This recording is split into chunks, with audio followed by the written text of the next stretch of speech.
Respiré hondo. El aire cálido de San Diego llenó mis pulmones, un marcado contraste con el olor estéril del hospital que había estado respirando durante las últimas 2 semanas. Apreté el desgastado volante de cuero, con el sol brillando en el capó de mi viejo sedán. Yo había ganado. La cirugía para extirpar el cáncer de mi tiroides había sido un éxito completo. Los doctores dijeron que estaba fuera de peligro. Estaba lista para volver a casa y retomar mi vida, mi jardín, mi piano. Al doblar en mi tranquila calle, noté que algo andaba mal. Una gran furgoneta blanca, que no reconocía, estaba estacionada en mi entrada. Era una campana de alarma sonando en mi cabeza, una nota discordante en la melodía pacífica de mi regreso. No era una furgoneta cualquiera. Era una de esas furgonetas de contratistas del tipo que hacía grandes renovaciones. Sentí que se me encogía el estómago. Entonces lo vi. La caja de candado digital. Era una pequeña caja gris con un teclado, del tipo que usan los agentes inmobiliarios cuando una casa está en venta. Se me hundió el corazón. Antes de continuar, por favor, suscríbanse al canal y déjenos saber desde dónde están escuchando en los comentarios. Me detuve en la acera, con el motor aún en marcha. Vi movimiento dentro de mi casa, un hombre y una mujer. No era solo un fontanero o un electricista. Estaban sacando los muebles de mi sala. El sofá antiguo que heredé de mi abuela, el que le había prometido dejar a mi hija Sara, estaba siendo levantado hacia la furgoneta. Una oleada de pánico frío me golpeó y busqué a tientas mi teléfono. No tenía tiempo para llamar a nadie. Tenía que verlo por mí misma. Bajé del coche, con las piernas aún inestables por la cirugía, y caminé hacia la puerta principal. Justo cuando mi mano llegó al pomo de la puerta, ésta se abrió de golpe. Mi hijo, Dennis, estaba allí. Su rostro era una máscara de cortesía tensa, una expresión que conocía demasiado bien. «Mamá, llegaste temprano», dijo, con palabras que sonaron huecas en la tranquila tarde. «Pensé que te quedarías en la clínica unos días más». Detrás de él pude ver a Sara, mi hija. Llevaba un cinturón de herramientas, con el pelo recogido en un moño desordenado. Sostenía una tableta y una caja pequeña. Sus ojos se encontraron con los míos por un instante fugaz antes de que rápidamente desviara la mirada. «Hola, mamá», dijo, con voz monótona. «Solo estamos haciendo algunos cambios.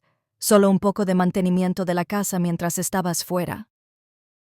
Mi mente rased, tratando de dar sentido a lo que estaba viendo.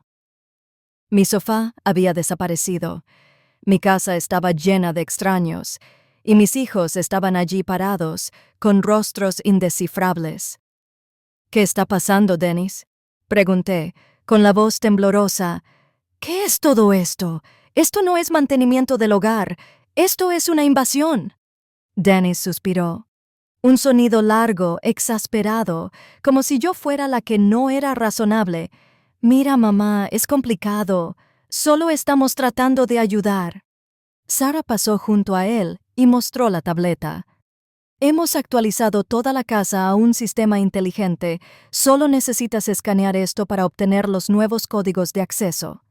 Vi que la tableta mostraba una pantalla de bienvenida para un servicio de alquiler. «Has pasado por mucho últimamente, mamá.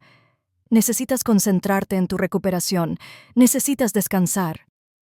Las palabras eran tan paternalistas, tan condescendientes. Se sintieron como una bofetada en la cara. No solo se estaban apropiando de mis muebles.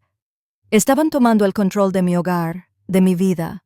Los empujé, con el corazón palpitando en mi pecho. Vi a un contratista sacando el banco de mi piano, el que mi difunto esposo me había comprado en nuestro aniversario. Corrí a la sala. El piano todavía estaba allí, pero estaba cubierto con una gruesa manta verde de mudanza. «¿Qué le están haciendo a mi piano?», grité. La cara de Dennis se endureció. Se interpuso en mi camino, bloqueándome. «Mamá, por favor, cálmate. Es solo un piano. Lo estamos trasladando a un almacén. La casa es un alquiler ahora. Solo estamos ocupándonos de la logística por ti». ¿Un alquiler? Grité. Mi casa no es un alquiler, este es mi hogar. Es solo por unos meses, dijo Sarah, con un murmullo bajo mientras caminaba hacia la cocina. Tienes tu dinero del seguro. Puedes quedarte en otro lugar hasta que te recuperes completamente. Mi mente era un torbellino. Mi dinero del seguro de la cirugía de cáncer. Se suponía que era para mi recuperación, mis gastos de vida, mi futuro, no para encontrar un hogar temporal mientras mis hijos se beneficiaban del mío. Sentí una oleada de adrenalina, una mezcla de rabia y terror. Miré a mi hijo, el niño que había criado con tanto amor, y a mi hija, a quien había enseñado a ser amable. No me miraban con amor o preocupación, me miraban con los ojos fríos de extraños, de caseros, de personas que no me veían como una persona, no como su madre, sino como un problema a resolver. En ese momento, sonó mi teléfono. Lo saqué del bolsillo, con las manos temblando. Era del banco, un número que no reconocía. «Hola», dije, con la voz apenas un susurro. La voz al otro extremo era cortés y profesional. «Hola, ¿habla con Martha Miller? Llamamos sobre la cancelación de sus cuentas tras el informe de su fallecimiento». Mi mundo se volvió negro. Dejé caer el teléfono. El teléfono cayó de mi mano, repiqueteando contra el pulido piso de madera. La voz en la línea todavía hablaba. Una voz corporativa tranquila hablando de certificados de defunción y cierres de cuentas. Yo estaba parada en la entrada de mi propia casa, rodeada por mi hijo e hija, contratistas y muebles siendo arrastrados, y me acababan de declarar legalmente muerta. No grité, no lloré. Una quietud, fría y absoluta, me invadió. Miré a Dennis. Estaba manoseando un montón de papeles, evitando mi mirada. Sarah solo miraba el suelo. ¿Escuchaste eso? Mi voz era plana, desprovista del pánico que gritaba dentro de mi cabeza. El banco cree que estoy muerta. Dennis se aclaró la garganta. Mamá, es un gran malentendido, un error clerical. Nosotros solo tuvimos que decirles que estabas incapacitada después de la cirugía para que pudiéramos manejar las cuentas mientras te recuperas. Ya sabes, firmar algunas cosas. Era por tu propio bien. Incapacitada no es muerta, Dennis. Ustedes informaron mi muerte. Caminé hacia él lentamente, con mis rodillas protestando con cada paso. Falsificaron un certificado de defunción. Su compostura finalmente se rompió. «No seas ridícula. No falsificamos nada», gritó. Los contratistas hicieron una pausa, mirando nerviosamente la escena. «Solo presentamos el papeleo necesario para asegurarnos de que tus activos estuvieran protegidos. El banco siempre es lento con las actualizaciones». Lo empujé. Agarré la tableta que Sarah había dejado en la encimera de la cocina. Toqué la pantalla frenéticamente. No era solo una página de reserva de alquiler, era un panel de control completo de gestión de propiedades. Vi las fechas. La casa estaba completamente reservada para los próximos 6 meses. Ingresos mensuales esperados, $7,000. «No solo lo están alquilando», susurré. «Están dirigiendo un negocio en toda regla, y no tenían derecho». Fue entonces cuando salió la verdad real. Sarah, normalmente callada, estalló. «Invertimos mucho dinero en esta casa, mamá. Esa cocina tenía 20 años. Usamos nuestros últimos 50,000 para renovar el lugar, hacerlo alquilable. Fue una inversión. Ibas a dejárnosla de todos modos, ¿verdad? ¿Qué diferencia hay si empezamos a usarla un poco antes?» «La diferencia», dije, con la voz en aumento, «es que estoy viva. Este es mi hogar. Me gané esta casa enseñando música durante 40 años. Ni un solo dólar de esto es suyo. Mientras respire». Dennis intervino, quitándome la tableta de la mano. Su rostro estaba frío, el rostro de un extraño. «Estás inestable, mamá. El hospital confirmó tu edad avanzada y tu estado frágil. Tenemos una orden de tutela temporal». Sacó un documento de su bolsillo. Era una orden judicial impresa. No podía creerlo. Estaba intentando declararme legalmente incompetente para manejar mis propios asuntos. El doctor dijo que estaba en remisión. Estoy perfectamente lúcida, supliqué, mirando fijamente el documento. Los papeles dicen lo contrario, replicó, señalando hacia la puerta.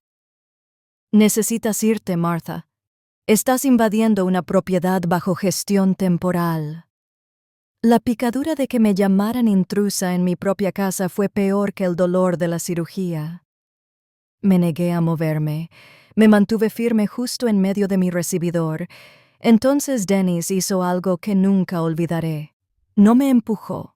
Miró a uno de los contratistas, un hombre grande con una barba espesa, y simplemente asintió. El contratista no me tocó.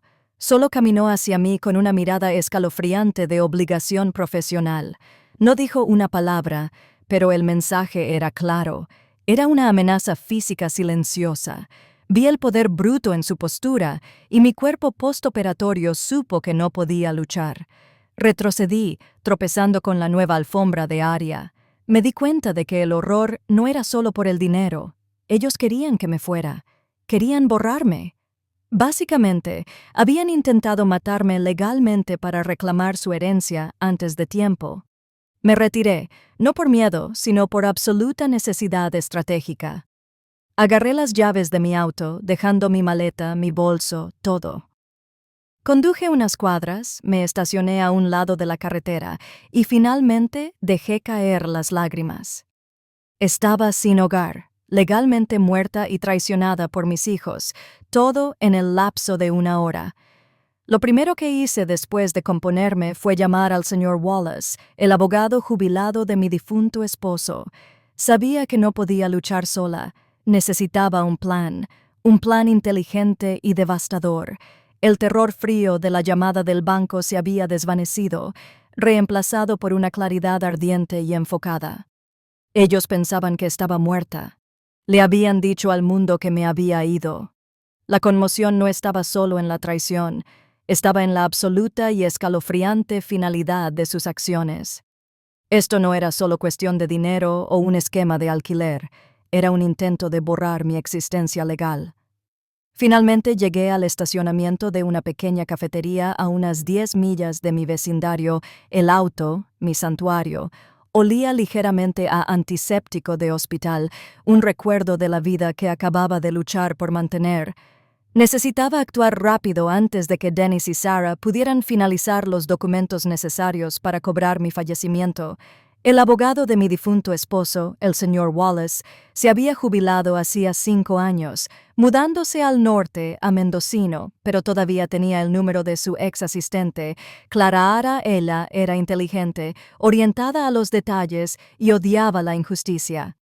Llamé a su celular inmediatamente. Clara Ara, soy Martha Miller. Escúchame. Necesito que estés muy tranquila. Sé que no estás ejerciendo, pero no tengo tiempo para una consulta completa. Le conté todo en una corriente apresurada y frenética. Los candados, los contratistas, el panel de alquiler, la llamada del banco. Hubo silencio al otro extremo. Luego una inhalación brusca de aire. Martha, eso va más allá de lo criminal. Eso es un caso para el FBI, no para un abogado civil. Sonaba horrorizada y energizada a la vez. Dame 1 hora, llamaré al señor Wallace. Él todavía tiene su licencia, y voy a buscar algunos registros públicos iniciales para ti. Esa hora se sintió como 10. Pedí un café que no me bebí y miré por la ventana, viendo pasar el mundo normal. Gente riendo, continuando con su día, un mundo que pensaba que ya no existía. Cuando Clara me llamó de vuelta, su voz era baja y tensa. Martha, necesitas prepararte. Dennis y Sarah no solo le dijeron al banco que habías fallecido. Fueron más lejos. Encontré 2 cosas.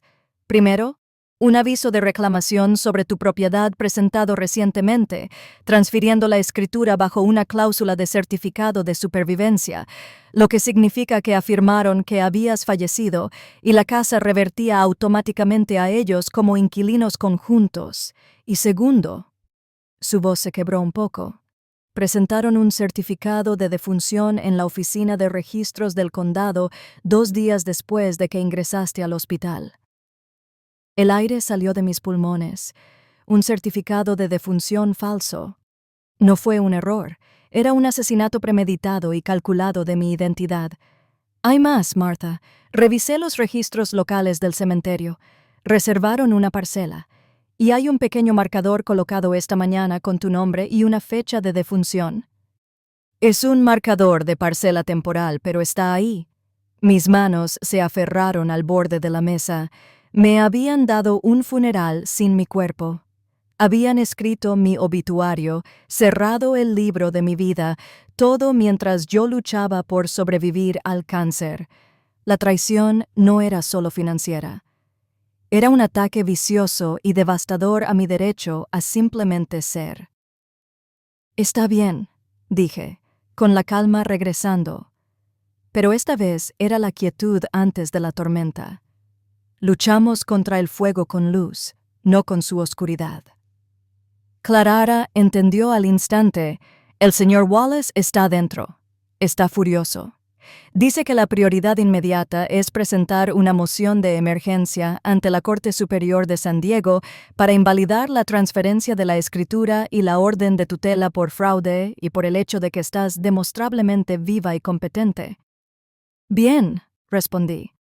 Pero esa es la lucha legal. Necesitamos golpearlos donde más les duele, Clara, públicamente. Dennis está obsesionado con su imagen social y su fallida startup tecnológica, Sarah, depende de su reputación en la comunidad. ¿Te refieres a los medios?, preguntó Clara. Me refiero a la plaza pública digital, corregí. Quiero iniciar una campaña pública.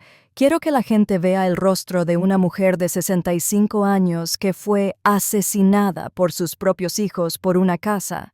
Quiero que sus nombres se vinculen al abuso de ancianos y al fraude antes de que puedan vender esa casa a algún comprador desprevenido. Sabía lo que estaba en juego. Esto ya no era una discusión familiar amable. Esto era una guerra y iba a usar cada parte de mi vida, cada cicatriz, cada historia de supervivencia para luchar.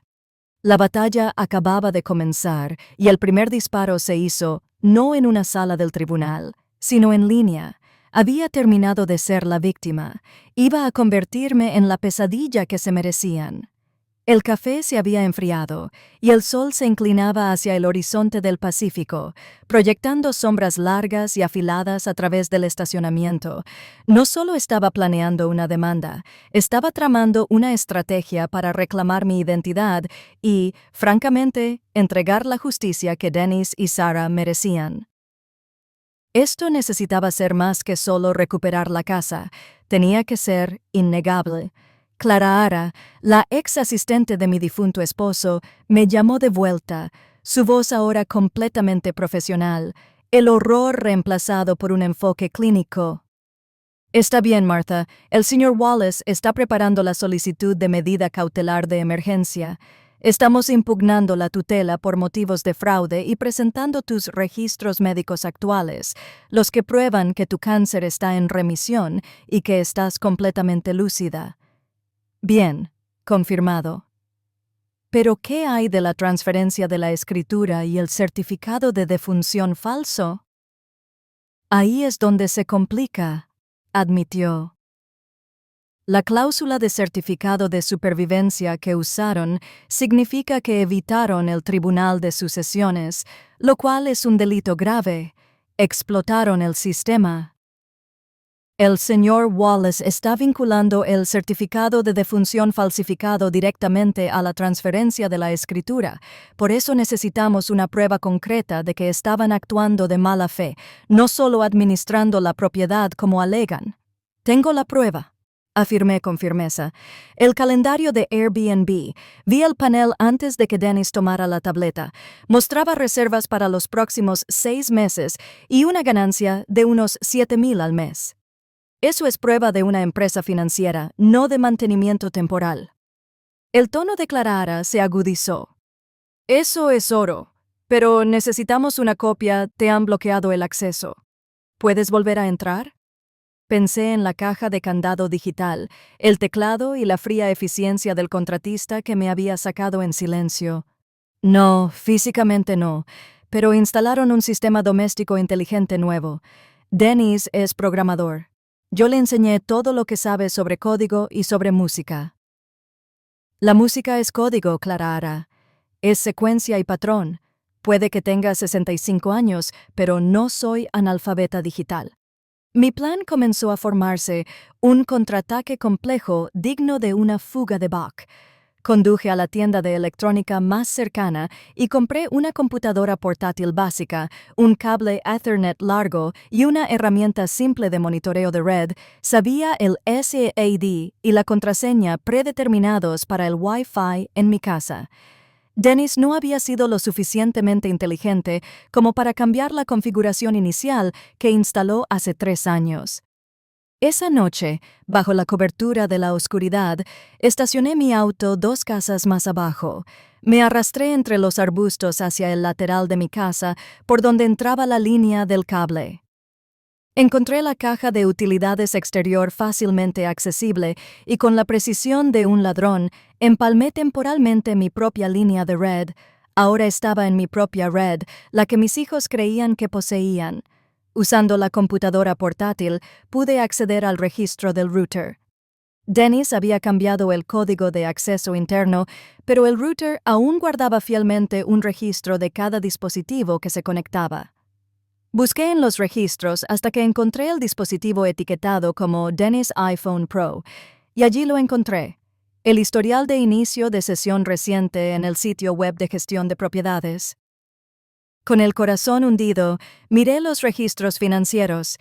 Dennis no solo estaba gestionando alquileres de Airbnb, había sacado un préstamo predatorio de alto interés de $150,000 solo 3 meses antes, enumerando mi casa como un activo futuro primario para el reembolso. Esto confirmaba la urgencia de sus acciones y la profundidad de su desesperación. Los ingresos originales de Airbnb eran una gota en un balde compared al pago del préstamo que se cernía sobre sus cabezas. Necesitaban finalizar la venta y obtener una ganancia significativa antes de que el préstamo entrara en mora. La segunda prueba fue igual de vital. Localicé los registros del sistema para las cámaras de seguridad. Descargué las imágenes de esa tarde. El momento en que Dennis le ordenó al contratista que me intimidara físicamente para que saliera de mi propia casa. Esto no era solo fraude. Esto era abuso de ancianos y coerción ilegal. Reuní las capturas de pantalla, el documento del préstamo de $150,000, el calendario y los pronósticos de ingresos de Airbnb, y las imágenes de la cámara envié todo a Clara a través de un enlace seguro encriptado. El caso legal era ahora sólido como una roca. Pero no había terminado con la venganza. La socialización de la venganza era la siguiente fase, y eso requería una actuación. Clara llama a las principales estaciones de noticias locales, QC y Fox 5. Le instruí por teléfono, estacionada una vez más en un lugar seguro y anónimo. Diles que Martha Miller, la mujer que fue declarada muerta por sus propios hijos, tiene una historia que contar. No solo sobre fraude, sino sobre un sistema que permite que esto le suceda a mujeres mayores. Diles que hablaré mañana por la mañana en las puertas de la oficina de registros del condado donde presentaron mi falso certificado de defunción. Miré la pequeña pantalla de la computadora portátil brillando en la oscuridad de mi auto. Me habían matado en papel. Ahora iba a usar ese papel para acabar con ellos. Tenía toda la evidencia que necesitaba para reclamar mi vida, y su humillación pública sería el coro de mi regreso. La mañana después de mi desesperado hackeo de Red, me reuní con Clara y el Sr. Wallace, el abogado jubilado que amablemente había accedido a ayudar, en una oficina discreta cerca del tribunal. El Sr. Wallace era un hombre de unos 70 años, impecablemente vestido con una mirada aguda y sensata. Cuando vio las impresiones de los documentos financieros, las imágenes fijas de la cámara y el certificado de defunción fabricado, su reacción fue un silencio helado, no una conmoción. Martha, Esto no es solo fraude civil, declaró el señor Wallace, ajustando sus gafas. Esto es gran robo de grado felonía, fraude electrónico y robo de identidad. Te declararon fallecida para robar tu propiedad legalmente y luego aprovecharon ese activo robado para un préstamo de alto interés. No solo querían el dinero del alquiler, estaban intentando una maniobra financiera sofisticada para salvar la fallida startup de Dennis. El documento del préstamo lo demostraba todo. Dennis había firmado un pagaré por ciento, $50,000, a pagar en 6 meses usando la futura venta de la casa como garantía. Esto explicaba su urgencia, su pánico y sus medidas extremas. No solo eran codiciosos, se estaban ahogando, y me vieron a mí como el bote salvavidas que podían vender. «Tenemos 2 frentes», intervino Clara Ara, señalando una pizarra blanca. «El frente legal, que el señor Wallace está manejando, medida cautelar de emergencia, orden de restricción, invalidación de la escritura. Y el frente público, quieres volverte viral». «No solo quiero volverme viral, Clara Ara», corregí, con voz firme. «Quiero aprovechar la narrativa. Usaron mi supuesta muerte para borrarme. Usaré mi vida, mi historia de supervivencia para exponerlos. Tenemos una narrativa aquí que es más grande que solo una casa. Una sobreviviente de cáncer anciana, una educadora de toda la vida casi borrada por su propia sangre en una estafa sofisticada que resuena con cada ciudadano mayor en América. Finalizamos los detalles para la conferencia de prensa. No sería un evento de prensa típico, sería una revelación dramática estratégicamente ubicada. Conduje hasta la oficina de registros del condado. Era un edificio masivo e imponente, el tipo de lugar donde se registran la historia y la ley. Este era el edificio donde, hacía solo días, mis propios hijos habían presentado el registro oficial que declaraba que Martha Miller ya no existía. Aquí era donde residía el falso certificado de defunción. A las 9:30 de la mañana se había reunido una multitud. No solo reporteros con cámaras y micrófonos, sino miembros de la comunidad, mis exalumnos e incluso algunos vecinos simpáticos. Me paré afuera de la imponente entrada de piedra, vestida simplemente con una camisa blanca impecable, simbolizando la lucha por la verdad. No comencé con enojo, comencé con la verdad. «Mi nombre es Martha Miller», comencé. Mi voz se escuchaba claramente sin micrófono. «Soy una profesora de música jubilada de 65 años. Hace 2 semanas estaba luchando contra el cáncer en una cama de hospital. Gané esa lucha. Pero mientras estaba fuera, mis propios hijos decidieron que no solo estaba enferma, decidieron que estaba muerta». Hice una pausa, dejando que el silencio se cerniera. Las cámaras rodaban. «Ellos no estuvieron de duelo», continué, sosteniendo una impresión del falso certificado de defunción. «Tramaron. Presentaron este documento oficial en esta misma oficina, afirmando que había fallecido. Vendieron mi hogar, el hogar por el que trabajé 40 años, y usaron mi identidad para asegurar un préstamo masivo para su fallida startup. No nombré a Dennis y Sarah todavía. Dejé que el público lo dedujera. Esto no es solo un desacuerdo familiar», dije, con la voz elevándose ligeramente. «Este es un acto frío y calculado de abuso de ancianos y robo de identidad. Estoy aquí, demostrablemente viva, para exigir justicia. Si le puede pasar a una mujer que acaba de vencer al cáncer, le puede pasar a su madre, a su abuela, a su vecino. Debemos responsabilizar a los culpables, no solo legalmente, sino públicamente». La reacción fue inmediata y explosiva. Los reporteros comenzaron a gritar preguntas. Las cámaras de noticias se acercaron al certificado falso que sostenía.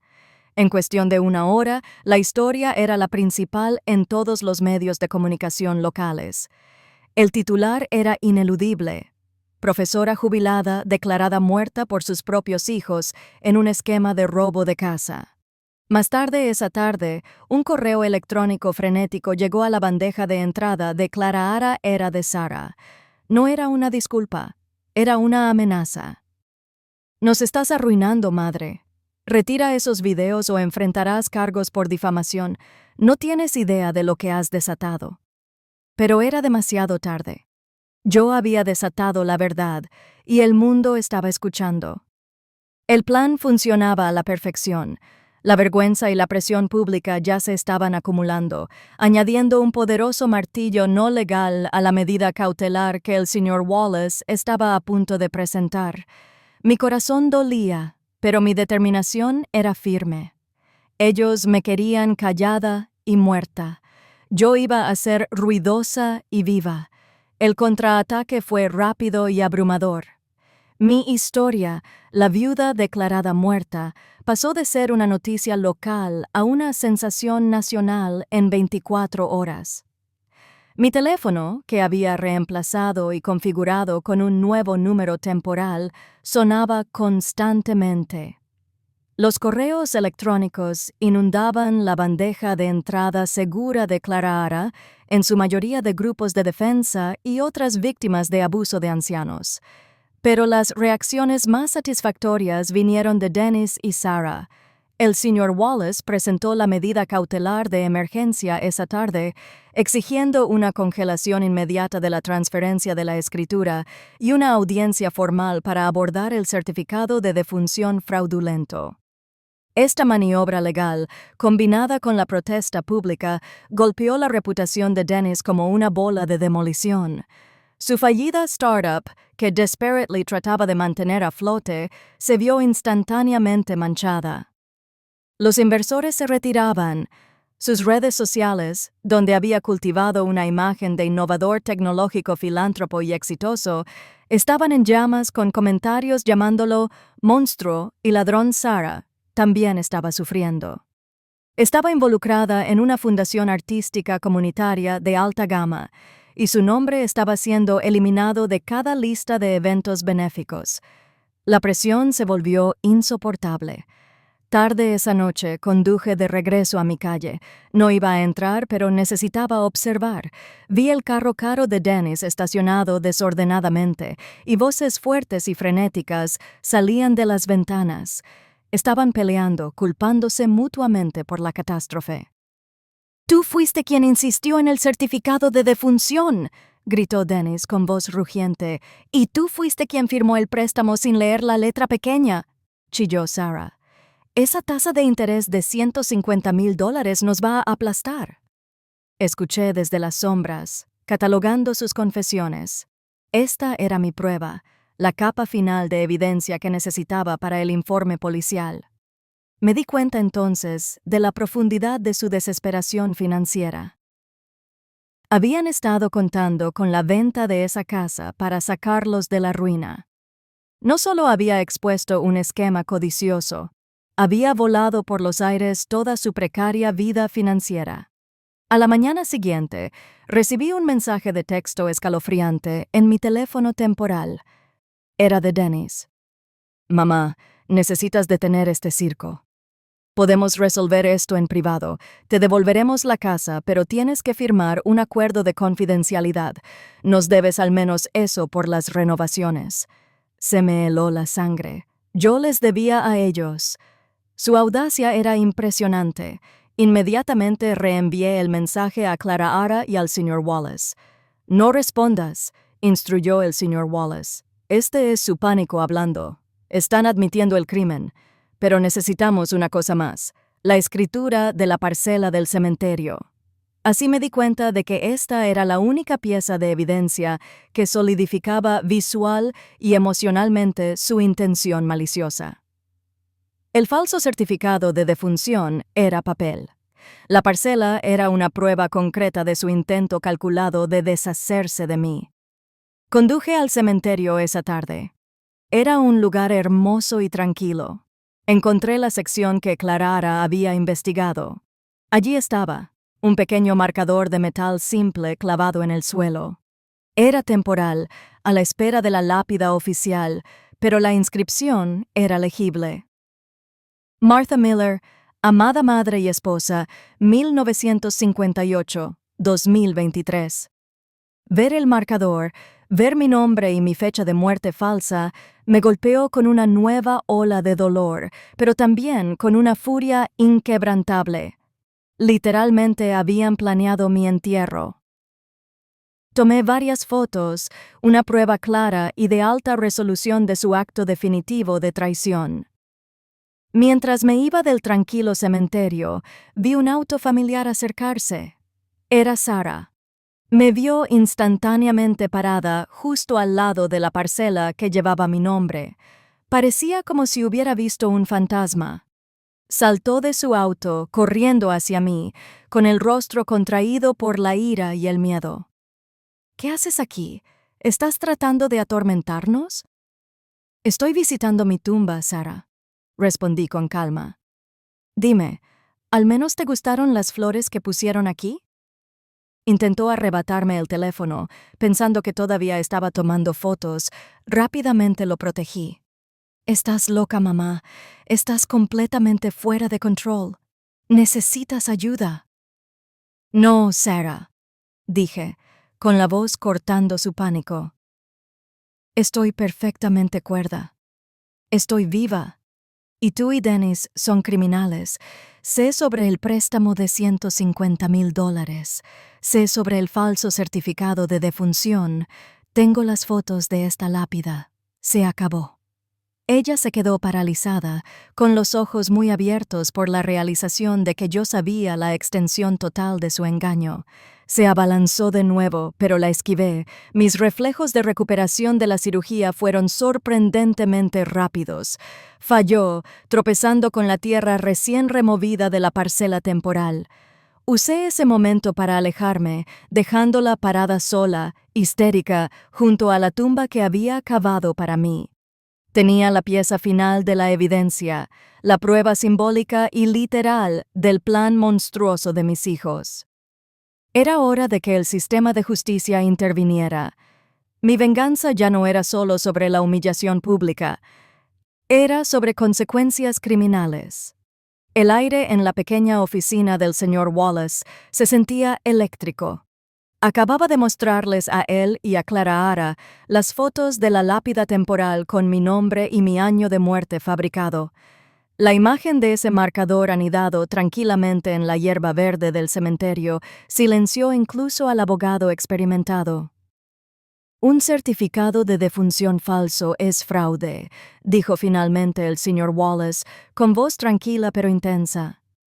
Pero un marcador de tumba físico que demuestra malicia y premeditación, eso cruza una línea muy significativa. Esto no es solo cuestión de dinero, Martha. Esto es evidencia de tortura emocional y psicológica. Clara Ara adjuntó rápidamente las fotos a la declaración jurada. Todo estaba listo. La medida cautelar de emergencia, la orden de restricción, la petición oficial para invalidar la tutela y la denuncia penal integral por fraude. Los estábamos golpeando con todo a la vez. La prueba financiera de los registros de Airbnb y los documentos del préstamo, la prueba visual de la coerción y ahora la prueba indiscutible de la muerte fabricada, presentamos la medida cautelar hoy, confirmó el señor Wallace, firmando el último documento con flourish. El tribunal emitirá una orden de restricción temporal inmediatamente, congelando todas las transacciones relacionadas con tu propiedad, Dennis y Sara, serán notificados formalmente esta tarde. Sabía que en el momento en que esos papeles cayeran en sus manos, comenzaría la guerra real. Cambiarían del pánico a la defensa, pero no podrían negar la evidencia. Mi estrategia en las redes sociales ya había hecho maravillas. La noticia inicial se había vuelto nacional.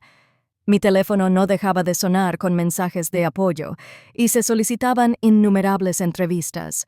Acepté una entrevista importante con una presentadora de noticias nacionales del prime time. La entrevista se transmitió en vivo desde un estudio neutral. Me senté con calma.